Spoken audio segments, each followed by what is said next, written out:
तो ये कहानी है एक ऐसे यूनिवर्स की जहाँ अंडरवर्ल्ड के डीमंस ने इंसानियत पर हमला बोल दिया, लेकिन उनसे इंसान और अपने बेटे की हिफाजत करने के लिए सुप्रीम सन मार्क प्रोटेक्टर मास्टर युआन अकेले ही भिड़ जाता है। जहाँ एक बहुत ही लंबी जंग के बाद जब दुनिया को बचाने का दूसरा कोई रास्ता समझ नहीं आता, तो मास्टर युआन अपने बेटे के हाथों सन मार्क लेगेसी देते हुए खुद को सैक्रिफाइस करने के लिए तैयार हो गए। इस सैक्रिफाइस की वजह से बेशक वो डीमंस को वापस हटने पर मजबूर तो कर देते हैं, लेकिन वो खुद भी डीमंस के हाथों कैद हो गए, जो देखकर हमारा हीरो हाउ जियांग तो पूरी तरह से टूट गया था, क्योंकि अपनी नजरों के सामने भी वो खुद के फादर को बचा नहीं पाया। इसलिए हाउ जियांग खुद से प्रॉमिस करता है कि वो किसी भी तरह से खुद को ताकतवर करके हर एक डीमन को जान से मार डालेगा, ताकि वो अपने फादर को वापस ला सके। जिसके साथ ही हाउ जियांग का ये नया सफर शुरू हो गया। ओपनिंग सीन में हम देख पाते हैं कि एक सिटी पर डेमोनिक अटैक्स हो रहे थे और तभी एक वॉरियर अपनी पावर्स को एक्टिवेट करते हुए उस डीमन के साथ फाइट करना शुरू कर देता है। इस बंदे का नाम युआन था और वो देखता है कि उसे चारों ओर से डेमोनिक स्कल्स ने घेर लिया है, इसीलिए उसने अपनी अल्टीमेट पावर को एक्टिवेट कर दिया और उसके ऐसा करते ही उसके माथे पर एक सिंबल रिफ्लेक्ट होने लगा और फिर वो एक ही सेकंड के अंदर उन सारे डेमोनिक स्कल्स को तहस नहस कर देता है। मगर ये तो बस जंग की शुरुआत थी। युआन कहने लगा कि फाइनली इसने मुझे ढूंढ लिया। वही आसमान में एक पोर्टल ओपन था जिसमें से उस पर कई सारे डेमोनिक अटैक होने लगे, तो युआन तुरंत ही उन सभी को अपनी सोर्ड की मदद से डिस्ट्रॉय कर देता है और तभी उस पोर्टल में से एक जायंट डीमन बाहर आ जाता है। वो कह रहा था कि युआन जल्दी से वो सन सिंबल मेरे हवाले कर दो और मैं तुम्हें जिंदा छोड़ दूंगा। हालांकि युआन उसकी धमकियों से नहीं डरता। वो कहने लगा कि तुम तो बस डीमन के एक क्लोन हो, अगर तुम्हें वाकई मेरा सन सिंबल चाहिए तो अपने रियल फॉर्म को यहाँ भेजो। ये सुनते ही वो डीमन काफी ज्यादा भड़क गया था। वो कहते ठीक है, मरने के लिए तैयार हो जाओ। जिसके बाद वो अपनी डिमोनिक एनर्जी का यूज करते हुए युआन पर मल्टीपल अटैक्स कर देता है। इधर युआन ने भी अपनी पावर्स को एक्टिवेट कर लिया था, जिससे वहाँ पर बहुत ही स्ट्रॉन्ग फॉर्मेशन क्रिएट हो जाता है। जिसके बाद युआन अपने माथे पर रिफ्लेक्ट होने वाले मार्क की एनर्जी का यूज करते हुए एक फिनिक्स बर्ड को समन कर लेता है, जो कि काफी ज्यादा पावरफुल था। इधर वो फिनिक्स बर्ड अपनी पावर का यूज करते हुए जायंट डीमन ने किए हुए सारे अटैक को डिस्ट्रॉय कर देता है। साथ ही साथ अब वो जायंट डीमन की तरफ आगे बढ़ रहा था, तो जायंट डीमन भी उसका मुकाबला करने के लिए रेडी हो गया। वहीं पर फिनिक्स ने अपनी पावरफुल एनर्जी से उस डीमन को चारों ओर से ट्रैप कर लिया था और इसी का फायदा उठाते हुए युआन ने उस पर एक जबरदस्त अटैक कर दिया। मगर उस जायंट डीमन पर इसका कोई खास असर नहीं होता, उल्टा उसी ने अपनी डिमोनिक एनर्जी को रिलीज करते हुए इन दोनों को काफी पीछे ढकेल दिया। फिनिक्स बर्ड तो सीधा एक बिल्डिंग से हिट होकर डिस्ट्रॉय हो गया। वहीं पर युआन वापस से अपनी बिल्डिंग की छत पर पहुंच चुका था। कहीं न कहीं उसे समझ आ गया था कि वो इस डीमन जायंट का मुकाबला नहीं कर सकता और उतने में ही वहाँ पर युआन का बेटा पहुँच गया, जिसका नाम था हाउ जियांग। हाउ जियांग तो अपने फादर को घायल देखकर काफी ज्यादा परेशान हो जाता है और उसी वक्त जायंट डीमन ने उन पर एक जबरदस्त अटैक कर दिया। उस पावरफुल एनर्जी को अपनी तरफ आता हुआ देखकर हाउ जियांग ने तुरंत ही युआन को दूर पुश कर दिया, जिसके चलते हाउ जियांग ही उस डिमोनिक एनर्जी की चपेट में आ गया। इधर युआन सरप्राइज होकर देखता है कि हाउ जियांग पर उस डिमोनिक एनर्जी का ज्यादा असर नहीं हुआ, उल्टा वो एनर्जी उसकी पावर को अवेकन करने लगी, जिससे हाउ जियांग को काफी ज्यादा तकलीफ हो रही थी। तो युआन अपनी पावर्स का यूज करते हुए हाउ जियांग को सपोर्ट करता है। वो कह रहा था कि बस तुम्हें थोड़ी देर इस एनर्जी को होल्ड करना होगा, तो हाउ जियांग भी वैसे ही करता है और अब हम देख पाते हैं कि हाउ जियांग की बॉडी से एक बहुत ही स्ट्रॉन्ग एनर्जी रिलीज हो रही है। जिसके बाद तुरंत ही वहाँ के एक सोड उठाकर जायंट डीमन पर एक स्लैश अटैक कर देता है। इस एक ही अटैक में जायंट डीमन ने अपना हाथ खो दिया। उसे काफी ज्यादा तकलीफ हो रही थी, जो देखकर हाउ जियांग उससे कहने लगा कि आइंदा से मेरी फैमिली को हर्ट करने की हिम्मत भी मत करना। तो जायंट डीमन दोबारा से उस पर अटैक करने के लिए अपना हाथ आगे बढ़ाने लगा। वो कह रहा था कि तुम हेवन के खिलाफ नहीं जा सकते, मैं कोई आम सा डीमन नहीं बल्कि हेवन का राजा हूँ। उसकी बातें सुनकर हाउ जियांग ने एक बार फिर से अपनी पावर्स को एक्टिवेट कर दिया, जिसके बाद वो अपने डिवाइन विंग्स का यूज करके सीधा जाकर जायंट डीमन का एक और हाथ काट देता है। इसलिए उसने गुस्से में आकर अर्थ एनर्जी को एब्सॉर्ब करना शुरू कर दिया। इधर हाउ जियांग भी तुरंत ही उस पर एक स्लैश अटैक कर देता है। उन दोनों के एनर्जी क्लैश में वहाँ पर एक बहुत बड़ा ब्लास्ट हो गया। इधर जायंट डीमन उस अटैक से उभरा भी नहीं था कि तभी एक स्पिरिचुअल बीस्ट आकर उस पर हमला कर देता है। यह अटैक काफी ज्यादा पावरफुल था, जिसके चलते जायंट डीमन वहीं पर डिस्ट्रॉय हो गया। वहीं पर युआन तो अपने बेटे हाउ जियांग की पावर देखकर काफी ज्यादा सरप्राइज थे। वो कहने लगे कि मुझे कभी लगा नहीं था कि हाँ वो हमारे एंसेस्ट्रल की ब्लड लाइन को अवेकन कर पाएगा। वहीं पर हाउ जियांग की पावर जायंट डीमन के मरते ही डिसअपियर हो गई, जिसके चलते वो कमजोर होकर नीचे गिरने लगा। लेकिन युआन तुरंत ही जाकर अपने बेटे को थाम लेते हैं। युआन देखते कि आसमान में अभी भी वो डिमोनिक पोर्टल पोर्टल ओपन था तो समझ गए कि उन्हें अपने बेटे को प्रोटेक्ट करने के लिए खुद की कुर्बानी देनी होगी। इसलिए वो एक मिस्ट्रियस बुक को हाओ जियांग के पास रख देते हैं, जिसके बाद वो आसमान की तरफ देखने लगे। हाओ जियांग को तो कुछ भी समझ नहीं आ रहा था कि आखिर वहाँ पर हो क्या रहा है। इधर युआन उसे इमोशनल होके कहने लगे कि यहाँ तक ही मैं तुम्हें प्रोटेक्ट कर सकता था, अब तो तुम्हें खुद की जिम्मेदारी उठानी होगी। और तभी उस पोर्टल में से रियल डीमन किंग का हाथ बाहर आ गया। वो डीमन किंग कह रहा था कि तुमने मेरे क्लोन को डिस्ट्रॉय करने की हिम्मत की है, अब तो तुम्हें और तुम्हारे बेटे को मरना ही होगा।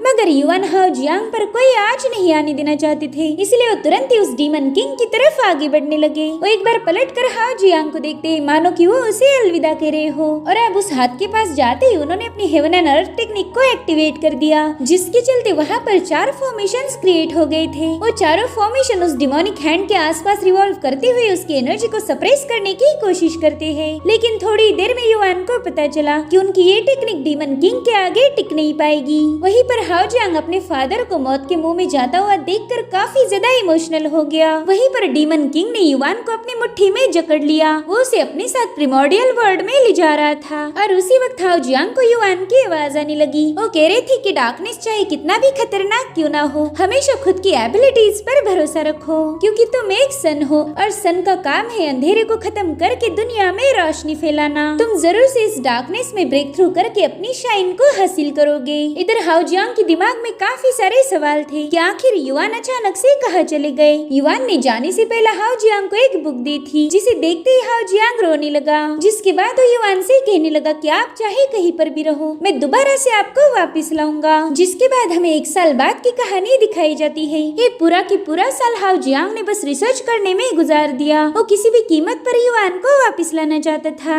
युआन जो बुक उसके लिए छोड़कर गए थे, हाओ जियांग ने उसे पूरी तरह से स्टडी किया। इसके बावजूद भी हाओ जियांग को युआन का कोई ट्रेस नहीं मिलता, और ना ही उसे समझ आ रहा था कि आखिर युआन ने उसे सन क्यों बोला था। अब उसी बुक को दोबारा से पढ़ ही रहा था कि तभी उसे किसी की आवाज आई। वो बंदा कह रहा था कि हाओ जियांग तुम्हारे लिए एक पार्सल आया है। तो हाओ जियांग ने तुरंत ही जाकर उस पार्सल को कलेक्ट कर लिया। उस पैकेज के अंदर युआन का लेटर था, जिसे देखते ही जियांग इतना ज्यादा सरप्राइज्ड हो गया कि उसके हाथ से वो बॉक्स नीचे गिर जाता है। हम देख पाते हैं कि उस बॉक्स के अंदर से एक बोन की बाहर निकल गई। साथ ही साथ उस लेटर में भी इसी की का जिक्र था। सिर्फ और सिर्फ ये बोन की ही जियांग को उसके फादर तक पहुंचा सकती थी, इसलिए हाओ जियांग तुरंत ही उस की को गौर से देखने लगा। वेल, उस बोन की पर एक सन जैसा सिंबल बना हुआ था, तो हाओ जियांग तुरंत ही उस बुक में सन सिंबल की इन्फॉर्मेशन ढूंढने लगा। उस बुक में ऐसे कई सारे सिंबल्स थे जो कि अलग अलग बीस्ट की पावर को रिप्रेजेंट करते हैं। और अब अचानक से उस बुक में लिखे हुए लेटर ग्लो करते हुए बाहर निकलने लगे। उन्होंने पूरी तरह से जियांग को जकड़ लिया था, जो देखकर जियांग भी काफी ज्यादा घबरा जाता है। वो सभी लेटर्स अपने आप जियांग की बॉडी पर इम्प्रिंट होने लगे, और उसी वक्त वो बोन की वैनिश होकर उसके ऊपर लगा हुआ सन सिंबल बाहर आकर सीधा हाओ जियांग के माथे पर लग जाता है। उस बोन की और बुक ने मिलकर हाओ जियांग को उसकी पावर प्रोवाइड की।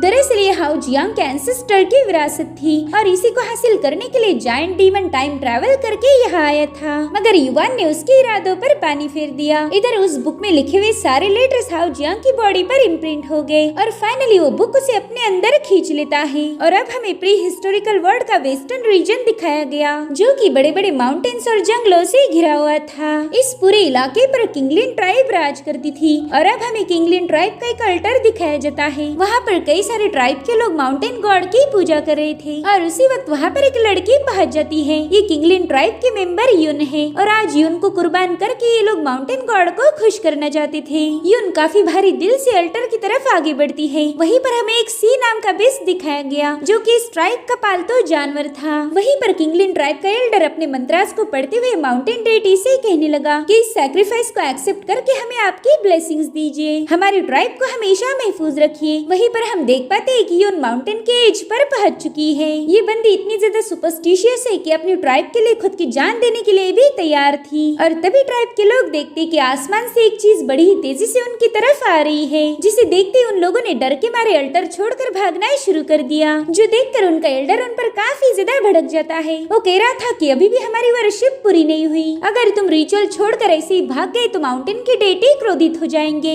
इधर यून को तो ये लग रहा था कि शायद वो रोशनी किसी देवता की होगी, तो तुरंत ही अपनी पावर्स को एक्टिवेट करते हुए उस फायर को गौर से ऑब्जर्व करने लगी। वो देखते कि उसमें कोई ह्यूमन ट्रैप है। इधर ट्राइब का एल्डर भी रिचुअल छोड़कर अपनी जान बचाकर भागने लगा। इधर वो बंदा यून के साइड से होते हुए सीधा अल्टर पर जाके हिट हो जाता है, जिससे अल्टर की तो पूरी बैंड बज गई थी। वो क्लैश इतना जबरदस्त था कि वहाँ की सारी जमीन शेक होने लगी। साथ ही साथ उस स्पिरिचुअल बीस्ट का केज भी ब्रेक हो गया था। और अब हम देख पाते कि वो रोशनी कोई और नहीं बल्कि हाउ जियांग था, जो कि उस एंशिएंट बुक से टेलीपोर्ट होते हुए प्री हिस्टोरिकल वर्ल्ड में पहुंच चुका था। वो तो उस जगह को देखकर काफी ज्यादा कंफ्यूज हो गया। वो कहता है पता नहीं मैं यहाँ पर कैसे आ गया। इधर यून देख पाती है कि इस बंदे के माथे पर सनमार्क है, जो कि सनलाइट को एब्जॉर्ब कर रहा था।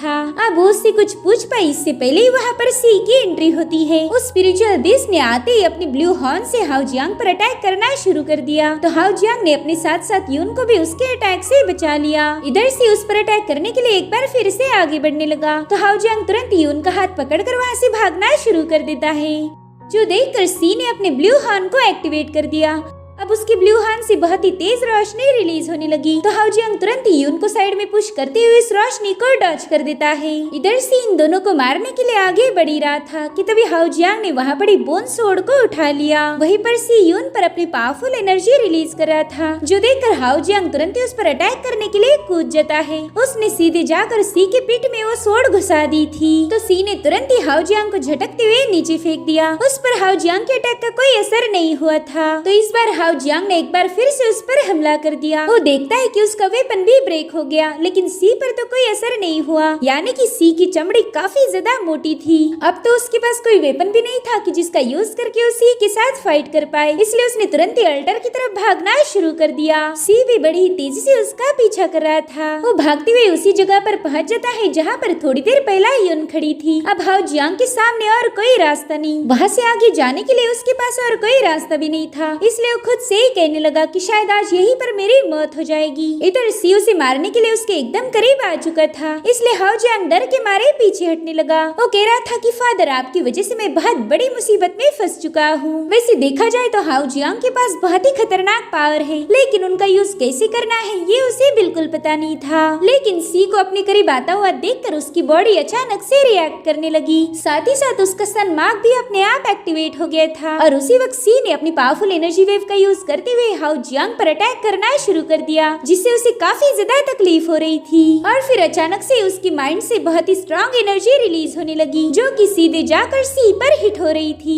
सी की इतनी मोटी खाल होने के बावजूद भी उस पावरफुल सन एनर्जी ने उसे अंदर तक चीर दिया, जिसके चलते सी की बॉडी पूरी तरह से डिस्ट्रॉय होकर वैनिश हो गई। वहीं पर हाउ जियांग भी इतनी सारी पावर्स का यूज करने की वजह से वहीं पर बेहोश हो गया। इधर यून तो उसकी इतनी खतरनाक पावर्स देखकर काफी ज्यादा हैरान हो जाती है। इतना ही नहीं, किंगलिन ट्राइब के लोगों ने आज तक इतनी खतरनाक पावर्स को कभी विटनेस नहीं किया था। वो कहने लगे कि शायद ये बंदा एक ऑकल्टिस्ट है, इसी वजह से तो इसके पास इतनी खतरनाक पावर्स थी। ऑकल्टिस्ट उसे कहा जाता था जिसके पास बेशुमार सुपरनेचुरल पावर्स है। वहीं पर हम किंगलिन ट्राइब का एल्डर देखते हैं, जो कि खुद भी एक ऑकल्टिस्ट था। वो अपनी ट्राइब के लोगों को बताने लगा कि अभी भी मुझे माउंटेन डेटी ने इन्फॉर्म किया है कि ये बंदा हम पर बहुत बड़ी मुसीबत लाने वाला है। अगर हमें इस डिजास्टर को रोकना है तो अगली सुबह ही हमें सैक्रिफिशियल सेरेमनी को दोबारा से रिस्टार्ट करना होगा। लेकिन इस बार हमारे ट्राइब के हैप्पीनेस के लिए हम यून को नहीं बल्कि इसी बंदे को सैक्रिफाइस करेंगे। अब अगले सीन में हम देखते हैं कि एक लंबे समय के बाद हाउ जियांग को होश आ गया है। वो किंगलिन ट्राइब को देखकर कंफ्यूज होकर कहने लगा कि पता नहीं मैं ये कहाँ आ गया हूँ। वहीं पर यून उसे क्यूरियस होकर ऑब्जर्व कर रही थी। तो हाउ जियांग का सवाल सुनते हुए उसे बताने लगी कि फिलहाल तुम वेस्टर्न रीजन के माउंट टाइमो में हो और इस पूरे इलाके पर हमारी किंगलिन ट्राइब राज करती है। और तभी हाउ जियांग घबराते हुए उठ गया, क्योंकि वो देखता है कि उसे तो एक केज में बंद करके रखा था। साथ ही साथ उस केज पर एक मैजिकल स्पेल भी डाला हुआ था, ताकि हाउ जियांग चाहकर भी उससे बाहर ना निकल पाए। जिसके बाद वो घबराते हुए उनसे कहने लगा कि मैं तो तुम लोगों को जानता भी नहीं, फिर मुझे यूं बेवजह कैद क्यों किया गया है। अब जल्दी से मुझे बाहर निकालो वरना अंजाम बुरा होगा। मगर यून से तो उसे कोई रिस्पांस नहीं मिलता,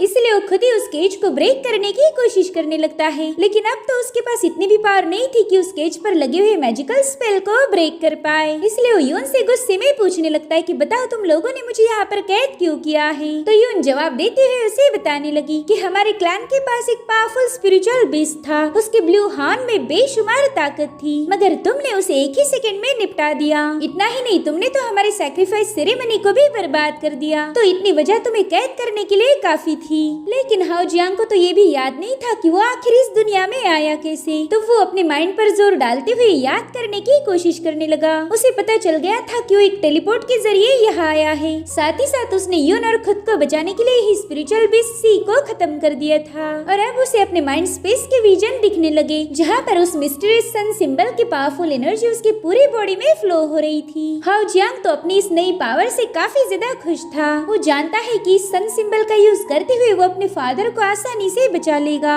वहीं पर यून उसकी पावर्स को देखकर काफी ज्यादा हैरान थी। वो कहने लगी कि पहला तो मुझे लोगों की बातों पर बिल्कुल भी यकीन नहीं था, लेकिन अब ये बात कंफर्म हो गई कि तुम एक ऑकल्टिस्ट हो। वहीं पर ऑकल्टिस्ट ये लफ्ज ही हाओ जियांग ने पहली बार सुना था, इसलिए यून के पास जाकर उससे पूछने लगा कि मुझे बताओ इसका मतलब क्या होता है। जिस पर यून जवाब देते हुए कहने लगी कि ऑकल्टिस्ट के माथे पर हमेशा एक मार्क होता है, उसी का यूज करते हुए वो लोग बेशुमार सुपरनेचुरल पावर को एक्सेस कर सकते हैं, और तुम्हारे माथे पर भी ऐसा ही सन सिंबल है जिसका यूज करते हुए तुम बेशुमार सन की पावर को एब्जॉर्ब कर सकते हो। लेकिन फिलहाल तो रात है, इसलिए तुम अपनी सन सिंबल का यूज नहीं कर पाओगे। हाओ जियांग तो उसकी बातों से काफी ज्यादा कंफ्यूज हो गया, इसलिए वो तुरंत एक स्टिक की मदद से वहाँ की जमीन पर सन की ड्राइंग निकालते हुए उससे पूछने लगा कि बताओ क्या मेरा सिंबल ऐसे ही दिखता है। जिस पर यून जवाब देते हुए कहने लगी कि मैंने तुम्हारा मार्क काफी गौर से देखा था और वो बिल्कुल ऐसा ही दिखता है। यून की बातें सुनकर हाओ जियांग को उस बोन ओरेकल की याद आने लगी, जो कि उसे पार्सल के साथ मिला था। साथ ही साथ मेरे फादर ने मुझे जाने से पहले बताया था कि मैं एक सन हूँ जो कि किसी भी डार्कनेस को मिटाकर रोशनी कर सकता है। अगर मेरे पास इतनी बेशुमार ताकत है तो भला मैं इस जगह पर ट्रैप क्यों रहूंगा। मुझे जल्दी से यहाँ से निकल कर मेरे फादर की तलाश करनी होगी। वहीं पर यून हाओ जियांग को ख्यालों में खोता हुआ देखकर उससे कहने लगी तुमने इतना ज्यादा नहीं सोचना चाहिए, अब जल्दी से सोने चले जाओ, क्योंकि सवेरा होते ही हम दोनों को सैक्रिफाइस अल्टर पर जाना है। हमारे ट्राइब के लीडर हम दोनों की बलि देकर माउंटेन डेटी से माफी मांगना चाहते हैं। जो सुनते ही हाओ जियांग तो काफी ज्यादा कंफ्यूज हो गया। उसे तो ये समझ नहीं आ रहा था कि लोग बेवजह उसे सैक्रिफाइस क्यों कर रहे हैं। अब अगली सुबह हमें माउंटेन्स का खूबसूरत नजारा दिखाया जाता है। साथ ही साथ किंगलिन ट्राइब के लोग इन दोनों को लेकर सैक्रिफाइस अल्टर की तरफ आगे बढ़ रहे थे। हाओ जियांग सोच रहा था कि अगर मैं अल्टर पर चला गया तो फिर मेरा खेल यहीं पर खत्म हो जाएगा। मुझे तो कुछ भी करके यहाँ से निकलना ही होगा।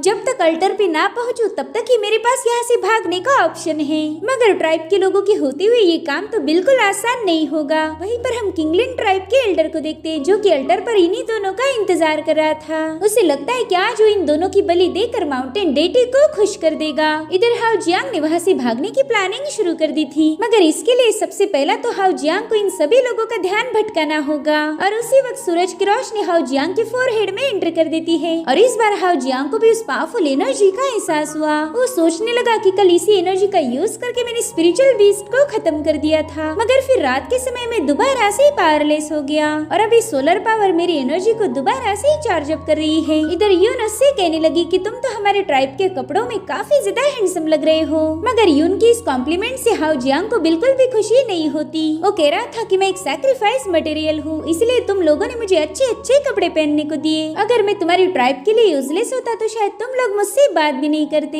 यून को उसकी बातें सुनकर काफी ज्यादा बुरा लग रहा था। वो बिल्कुल भी नहीं चाहती थी कि इस बंदे को सैक्रिफाइस किया जाए, लेकिन अपने ट्राइब लीडर के सामने मुंह खोलने की उसकी हिम्मत नहीं थी। वहीं पर हाओ जियांग उस जगह को केयरफुली ऑब्जर्व करने लगा। उसे कुछ भी करके भागने का रास्ता ढूंढना था, लेकिन ट्राइब के लोग तो उसे इधर उधर देखने के लिए भी मना कर देते हैं। और तभी हाओ जियांग के दिमाग में एक आइडिया आया। उसने तुरंत ही अपनी पावर्स को एक्टिवेट करते हुए चुपके से उस जगह पर आग लगानी शुरू कर दी। उस फैलती हुई आग पर ट्राइब के लोगों का बिल्कुल भी ध्यान नहीं था, और तभी हुआ जियांग उन लोगों को बताने लगा कि देखो वहाँ पर आग लगी है। अब उस बढ़ती हुई आग को देखकर ट्राइब के लोग काफी ज्यादा घबरा गए। उनके लिए तो ये हरे भरे माउंटेन से उनके घर थे, इसलिए तुरंत ही उस आग को बुझाने की कोशिश करने लगते हैं। ट्राइब के सभी लोगों का ध्यान उस आग पर था। तब तक हाओ जियांग ने दूसरी जगह पर भी आग लगा दी, जो कि सीधा ट्राइब के अल्टर की तरफ आगे बढ़ने लगती है। हाओ जियांग ने बड़ी ही चालाकी से अल्टर की तरफ जाने का रास्ता ब्लॉक कर दिया था, जिसके बाद वो तुरंत ही वहाँ से भागना शुरू कर देता है। तो यून भी उसका पीछा करते हुए कहने लगी कि तुम यहाँ से भाग नहीं सकते,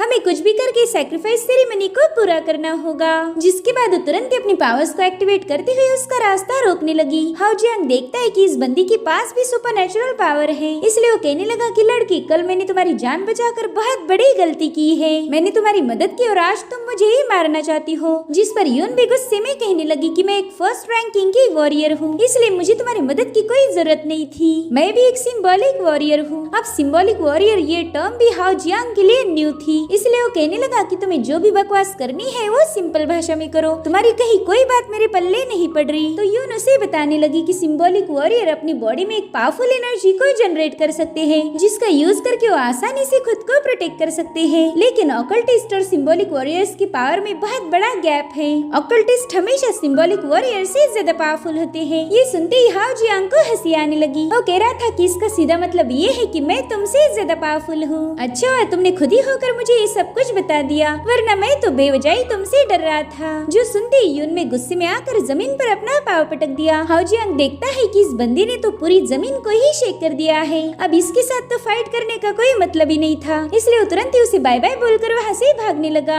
तो यून भी उसका पीछा करना शुरू कर देती है। इधर हाओ जियांग ज्यादा दूर जा पाई इससे पहले ट्राइब का एल्डर उसके सामने आकर धमक गया। वो कहने लगा, बच्चे, ये किंगलिन ट्राइब है, यहाँ पर तुम अपनी मर्जी से आ तो गए, लेकिन वापस कब जाओगे ये हमारी मर्जी है। और एज ए क्लैन लीडर मैंने डिसाइड किया है कि तुम यहाँ से कहीं नहीं जाओगे। तो हाओ जियांग उसे बातों में उलझाना शुरू कर देता है। वो कहने लगा कि शायद आप भी मेरे जैसे एक ऑकल्टिस्ट हो। दरअसल मैं यहाँ पर किसी को ढूंढने आया था। उस बंदे का नाम है युआन और वो दिखने में थोड़े बहुत मेरे जैसे है। दरअसल उन्हें एक जायंट क्लॉ ने कैप्चर किया था। हाओ जियांग की बातें सुनकर ट्राइब का एल्डर काफी ज्यादा परेशान हो गया। उसे इस मामले में कुछ न कुछ तो जरूर पता था, लेकिन वो इस बारे में कुछ बता पाई इससे पहले हाओ जियांग ने वहाँ से भागना शुरू कर दिया। जो देखकर तो एल्डर काफी ज्यादा भड़क गया था। इसने तो हमें झूठी मूठी कहानी बताकर बेवकूफ बनाया, लेकिन ये भाग भाग के जाएगा कहाँ। इधर हाओ जियांग भागते हुए कह रहा था कि भला मैं तुम्हारी बात क्यों मानूं, तुम तो मुझे क्लिफ से नीचे फेंकने वाले थे, मगर अब तो मेरा साया भी तुम्हारे हाथ नहीं लगेगा। उसकी बातें सुनकर ट्राइब का एल्डर भी अब काफी ज्यादा भड़क गया था, इसलिए वो जल्दी से अपनी स्टिक को जमीन पर हिट करते हुए अपनी पावर्स को रिलीज करना शुरू कर देता है।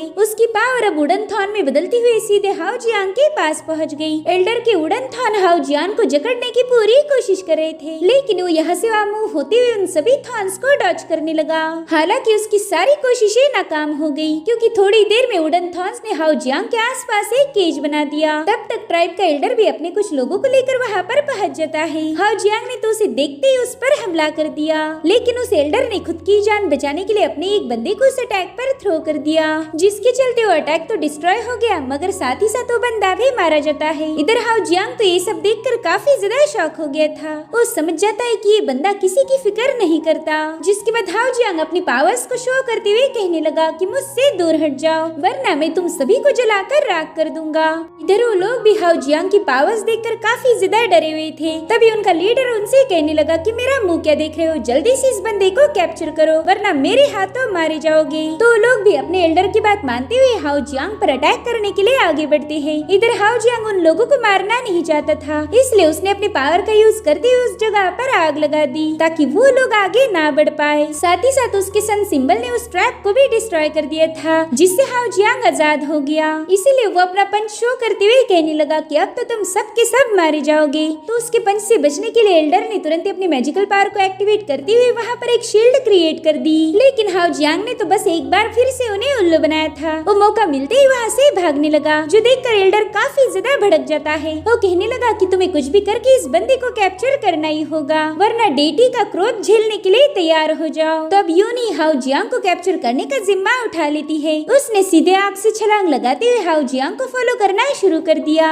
वो कह रही थी कि लड़के जल्दी से वापिस आ जा, तुम जिस दिशा में जा रहे हो वहाँ पर फॉरबिडन एरिया है। मगर हाओ जियांग उसकी बिना सुने ही सीधे फॉरबिडन एरिया में एंटर कर चुका था। वहीं पर यून फॉरबिडन एरिया की बाउंड्री के पास आकर रुक गई। उसे पता था कि यहाँ से आगे जाना खतरे से खाली नहीं होगा, इसलिए वो जल्दी से उस स्टोन के सामने अपना माथा टेक देती है। वो कह रही थी कि डेटी प्लीज मुझे माफ कर दीजिए, मुझे उस बंदे को कैप्चर करने के लिए फॉरबिडन एरिया में जाना ही होगा। अगर आज उसे पकड़ा नहीं गया तो आगे चलकर वो हमारे क्लैन के लिए खतरा साबित होगा, और अब वो भी ना चाहते हुए ही फॉरबिडन एरिया में एंटर कर देती है। इधर हाओ जियांग भी भागते हुए काफी दूर पहुंच चुका था। उस एरिया को देखकर कहने लगा कि ये जगह तो काफी ज्यादा मिस्टीरियस है, और तभी वो एक रिवर किनारे पहुंच गया, जहाँ पर एक विशाल पेड़ पर ग्लोइंग पिच लगा हुआ था। हाओ जियांग ने एंशिएंट बुक में इस फ्रूट के बारे में पहले ही पढ़ रखा था। वो कहने लगा कि ये तो multi coloured pitch of immortality है। उस बुक में इस फल के बेनिफिट्स के बारे में ज्यादा कुछ लिखा नहीं था, लेकिन मुझे ऐसा लगता है कि ये फल मेरे बहुत काम आने वाला है। जिसके बाद वो तुरंत ही उस पेड़ की तरफ रवाना हो गया। दरअसल उस रिवर में एक स्नेक बीस्ट था जिसका काम है इस फ्रूट को गार्ड करना। वहीं पर हाउ जियांग उस पेड़ पर क्लाइंब करने में इतना बिजी था कि उसका उस बीस्ट पर ध्यान ही नहीं जाता। वो बड़ी मशक्कत करने के बाद उस फ्रूट के पास पहुंच चुका था, जिसके बाद उसे प्लक करने की कोशिश करता है, मगर हाउ जियांग का हाथ वहाँ पर पहुँच नहीं पा रहा था और इसी का फायदा उठाते हुए वो बीस्ट सीधा उसके सामने आ गया। हाउ जियांग तो उसे देखकर काफी ज्यादा डर गया था। वेल, इसका नाम था ब्लड फायर स्नेक बीस्ट। वो हाउ जियांग पर चिल्लाते हुए उसे आगाह करने लगा कि उसने इस फ्रूट से दूर रहना चाहिए, मगर हाउ जियांग कहाँ ही उसकी सुनने वाला था। उसने सीधे जाकर उस फ्रूट पर छलांग लगा दी, जिसके चलते वो सीधा जाकर रिवर में गिर गया। साथ ही उसने उस फ्रूट को भी कलेक्ट कर लिया था, जो देखकर ब्लड फायर स्नेक बीस्ट ने तुरंत ही उसका पीछा करना शुरू कर दिया। वो हाउ जियांग का रास्ता रोकने के लिए वहाँ पर पानी की एक बहुत बड़ी दीवार खड़ी कर देता है। हाउ जियांग को तो कोई आइडिया ही नहीं था कि आखिर वो बीस्ट उस पर अटैक क्यों कर रहा है। जिसके बाद उसने तुरंत ही उस रिवर से बाहर छलांग लगा दी। वो कहने लगा कि शायद इस स्नेक बीस्ट इस स्पीच की वजह से ही मेरा पीछा कर रहा है। तब तक यून भी वहाँ पर पहुँच चुकी थी। वो देखती कि हाउ जियांग ने ब्लड फायर स्नेक बीस्ट को उकसा दिया है, इसलिए वो हाउ जियांग को पीछे हटने के लिए बताकर सीधा जाकर स्नेक बीस्ट पर अटैक कर देती है। मगर वो स्नेक बीस्ट काफी ज्यादा पावरफुल था, तो उसकी पावरफुल ऑरा की वजह से यून ही उल्टा घायल होकर नीचे पटक गई। इधर हाउ जियांग तुरंत ही उसे संभालने के लिए पहुंच जाता है। वो कहने लगा कि थोड़ी देर पहले तुम मुझे मारना चाहती थी और अब तुमने खुद ही होकर मेरी जान बचा ली। मुझे तो ये समझ नहीं आ रहा कि तुम मेरी दोस्त हो या दुश्मन। तो यून उसका हाथ झटकते हुए कहने लगी कि मैं तुम्हें मरने नहीं दे सकती। मुझे किसी भी कीमत पर तुम्हें वापस से सैक्रिफाइस अल्टर पर ले जाना होगा ताकि हमारे एल्डर तुम्हारी बलि दे पाए। जिस पर हाउ जियांग कहने लगा कि मैंने कभी सोचा नहीं था कि तुम इतनी ज्यादा ईमानदार हो। तुम तो अपनी ट्राइब के लिए कुछ भी कर सकती हो। इधर ब्लड फायर स्नेक बीस्ट उनके सामने आ चुका था और अब उसे गौर से देखने के बाद हाउ जियांग को याद आता है कि उसने एंशिएंट बुक में इसके बारे में पढ़ा हुआ था। इधर यून कहने लगी कि ये सांप बहुत ज्यादा खतरनाक है, इसलिए तुम जल्दी से यहाँ से भाग जाओ और तब तक मैं इसे होल्ड करती हूँ। वहीं पर स्नेक बीस्ट ने उस फ्रूट को हासिल करने के लिए तुरंत ही इन लोगों पर अटैक करना शुरू कर दिया था। तो यून ने भी अपनी पावर्स को एक्टिवेट करते हुए सीधे जाकर उसके मुंह पर एक जोरदार लात जड़ दी। हालांकि स्नेक बीस्ट पर इसका कोई असर नहीं होता, मगर यून ने दोबारा से उस पर छलांग लगा दी। वो कह रही थी कि वॉरियर्स का काम है ऑकल्टिस्ट की हिफाजत करना। जिसके बाद वो एक बार फिर से स्नेक बीस्ट के मुंह पर एक लात मार देती है। साथ ही साथ वो हाउ जियांग से कह रही थी कि तुम एक नंबर की घटिया इंसान हो, लेकिन तुम एक ऑकल्टिस्ट होने की वजह से मुझे तुम्हें प्रोटेक्ट करना ही होगा। अब जल्दी से यहाँ से भाग जाओ। तो हाउ जियांग ने भी उसकी बात मानते हुए तुरंत ही वहाँ से भागना शुरू कर दिया। मगर ब्लड फायर स्नेक बीस्ट ऐसा बिल्कुल नहीं चाहता था, इसीलिए वो यून पर काउंटर अटैक करते हुए उसे बुरी तरह से घायल कर देता है। वहीं पर हाउ जियांग ये सब देखकर काफी ज्यादा घबरा गया। वो तुरंत ही उस फ्रूट को छोड़कर यून को संभालने के लिए चला जाता है, जो देख स्नेक बीस्ट तुरंत ही जाकर उस फ्रूट को अपने कब्जे में ले लेता है। उस फ्रूट को हवा में उठाते हुए हाउ जियांग को बता रहा था कि उसने इस फ्रूट के नजदीक नहीं आना चाहिए, जो देखकर यून भी हाउ जियांग को बताने लगी कि उस स्नेक बीस्ट को उसका फ्रूट मिल चुका है। अब मुझे नहीं लगता कि वो हम पर अटैक करेगा, इसलिए हमने जल्दी से यहाँ से निकलना चाहिए। मगर हाउ जियांग इसके लिए राजी नहीं होता। वो कहने लगा कि मुझे उस फ्रूट की कोई परवाह नहीं, मगर उस स्नेक बीस्ट ने एक लड़की पर अटैक नहीं करना चाहिए था, इसलिए अब तो मुझे उसे सबक सिखाना ही होगा। जिसके बाद वो तुरंत ही अपनी पावर्स को एक्टिवेट करते हुए स्नेक बीस्ट की तरफ आगे बढ़ता है। इधर ब्लड फायर स्नेक बीस्ट उस फ्रूट को खाने की फिराक में था, मगर उसी वक्त हाउ जियांग छलांग लगाते हुए उसके मुंह का निवाला छीन लेता है। हाउ जियांग ने उस फ्रूट को दोबारा से हासिल कर लिया था, जो देखकर स्नेक बीस्ट उस पर अब पहले से भी ज्यादा भड़क गया। वो हाउ जियांग को निगलने के लिए सीधे उसका पीछा करना शुरू कर देता है। इधर हाउ जियांग यहाँ से वहाँ जंप लगाते हुए अपनी जान जैसे तैसे बचा रहा था। ये दोनों काफी देर से इधर उधर भाग रहे थे, जिसके चलते हाउ जियांग की सांसें फूल गई। वो एक जगह रुक कर गहरी सांसें लेते हुए कहने लगा कि बाप रे बाप, इस बीस्ट ने तो मुझे बुरी तरह से परेशान किया। इधर उस स्नेक बीस्ट का भी सेम वही हाल था। वो भी हाउ जियांग के पीछे भाग भाग के बुरी तरह से थक गया था। अब इन दोनों का ब्रेक ही चल रहा था कि तभी यून भी वहाँ पर पहुँच जाती है। अब हाउ जियांग उस स्नेक बीस्ट से कहता है कि शायद तुम्हें ये फल चाहिए, लेकिन मेरे होते हुए ये तो तुम्हें मिलने से रहा। जिसके बाद हाउ जियांग ने तुरंत ही उस फ्रूट को खाना शुरू कर दिया। उस फ्रूट को खाते ही हाउ जियांग की पावर काफी ज्यादा बढ़ चुकी थी। साथ ही हम देख पाते हैं कि उसके आसपास बहुत ही पावरफुल ऑरा रिलीज हो रही है। उसका सन सिंबल भी इस पावर को मिलते ही रिएक्ट करने लगा, जो देखकर ब्लड फायर स्नेक बीस्ट काफी ज्यादा भड़क जाता है। अब उसने भी अपनी अल्टीमेट पावर को एक्टिवेट कर दिया, जिससे उसकी पूरी बॉडी ग्लो करने लगी थी। और अब वो अपनी वाटर पावर को एक्टिवेट करते हुए सीधा हाउ जियांग पर हमला कर देता है। इधर हाउ जियांग भी अपनी फायर पावर को एक्टिवेट करते हुए सीधा उस पर अटैक कर देता है और इन दोनों की क्लैश में जीत हुई हाओ जियांग के फायर पावर की। इधर ब्लड फायर स्नेक बीस्ट ने हाओ जियांग को खत्म करने के लिए अपनी सिंबल की पावर को एक्टिवेट कर दिया, जो देखकर तो यून काफी ज्यादा घबरा गई थी। वो हाओ जियांग से कहने लगी कि प्लीज इससे बच के रहो। इसने अपनी मार्क की पावर को एक्टिवेट कर दिया है। इधर वो स्नेक बीस्ट हाओ जियांग पर लगातार अटैक करना शुरू कर देता है, जिसे हाओ जियांग यहाँ से वहाँ मूव होते हुए डॉज किए जा रहा था। साथ ही साथ उस स्नेक बीस्ट पर भी हमला कर देता है, लेकिन स्नेक बीस्ट ने उसे एक ही सेकंड में दूर पटक दिया।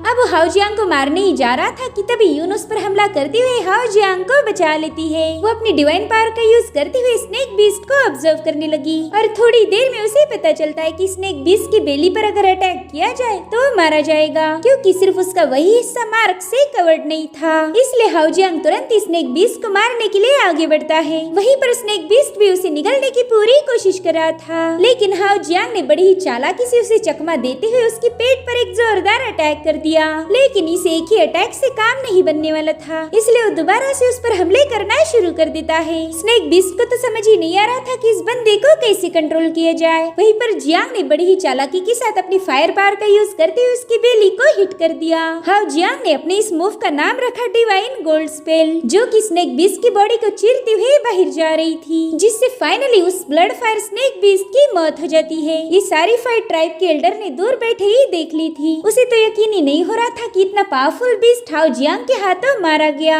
इधर हाओ जियांग सांप की बॉडी से नीचे जंप लगाते हुए अपना पसीना पोंछने लगा। वो इस फाइट में काफी ज्यादा थक गया था और तभी यून उसके पास आकर उसे इधर उधर चेक करने लगी। उससे कह रही थी कि तुमने तो फर्स्ट रैंकिंग पर ऑलरेडी ब्रेक थ्रू कर लिया है, जो सुनकर हाओ जियांग भी काफी ज्यादा खुश हो गया। वो कहने लगा कि शायद इसी वजह से मेरी मूव इतनी ज्यादा पावरफुल बनी थी, शायद ये सब उस मल्टी कलर पीच का कमाल है। उसने मुझे ब्रेक थ्रू करने में मदद की। जिस पर यून कहने लगी कि वो फ्रूट तो कमाल का था, देखो ना उसे प्रोटेक्ट करने के चक्कर में स्नेक बीस्ट ने अपनी जान गंवा दी। वैसे फिलहाल तो तुम बस फर्स्ट रैंकिंग पर हो, अगर सैक्रिफाइस सेरेमनी कैंसिल हो गई तो तुम और आगे ब्रेक थ्रू कर पाओगे। जिस पर हाओ जियांग कहने लगा कि वो तो हम बाद में देख लेंगे, लेकिन फिलहाल तो मुझे ऐसा लगता है कि अब हमने दोस्ती कर ही लेनी चाहिए। जिसके बाद वो हाथ को आगे बढ़ाते हुए यून को अपना नाम बताता है, मगर यून तो शेक हैंड्स कंसेप्ट से पूरी तरह से अनजान थी। वो कहने लगी कि तुम्हारा नाम तो बहुत ही ज्यादा प्यारा है, वैसे तुम्हारे जैसा मेरा कोई सरनेम नहीं, क्लैन के लोग मुझे यून बुलाते हैं, तो तुम भी मुझे वही बुलाओ। अभी लोग बात ही कर रहे थे कि तभी वहाँ की पूरी जमीन शेक होने लगी। साथ ही रिवर के पास से बहुत ही स्ट्रॉन्ग स्पिरिचुअल ऑरा रिलीज हो रही थी, जो देखकर ये दोनों भी काफी ज्यादा सरप्राइज्ड हो गए।